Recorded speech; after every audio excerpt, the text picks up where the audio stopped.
Missile নিয়ে ঘুরলেও নাকি বাংলাদেশের কেউ নিরাপদ নয়। ইয়েস, 9 মাসে বাংলাদেশকে আপনারা এমন জায়গায় নিয়ে আসছেন যে মিসাইল নিয়ে ঘুরলেও আপনাদেরও নিরাপদ থাকে না, আর আমরা তখন ছাড়।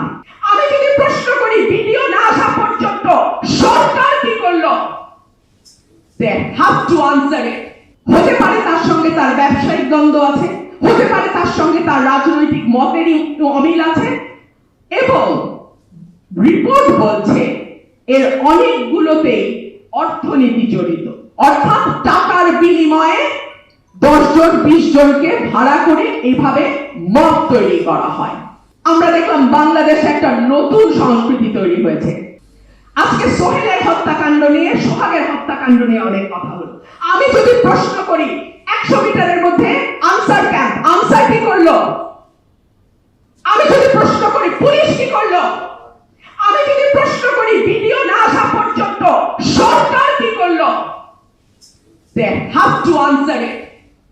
চেয়ারে বসে থাকতে ভালো লাগে, এটা আমরাও বুঝি, কিন্তু চেয়ারের মজা যদি নিতে হয় চেয়ারের দায়িত্ব নিতে হবে।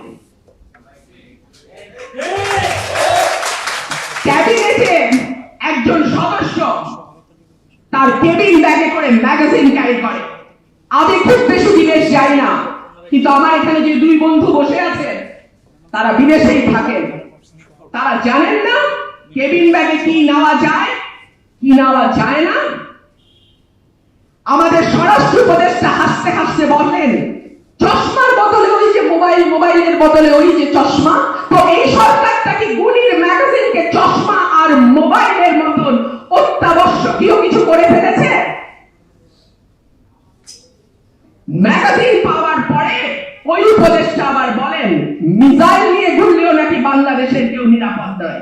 ইয়েস, 9 মাসে বাংলাদেশকে আপনারা এমন জায়গায় নিয়ে আসছেন যে মিসাইল নিয়ে ঘুরলেও আপনাদেরও নিরাপদ থাকে না, আর আমরা তখন ছাড়। বাংলাদেশটাকে যথেষ্ট পেছনে নিয়েছেন, আর না। আমি আহ্বান জানাবো যেটুকু ব্যাপারে ঐক্যমত হয়েছে সেটি যথেষ্টের বেশি। বাকি ব্যাপার আল্লাহর ওয়াস্তে বাংলাদেশের 18 কোটি মানুষ যারা এই দেশেই থাকবে, এই দেশেই তারা জন্মাইছে, এই দেশেই তারা মরবে, তাদের হাতে ছেড়ে দেন। বাংলাদেশের মানুষের ভাগ্য নির্ধারণ করার জন্য বাংলাদেশের মানুষই যথেষ্ট।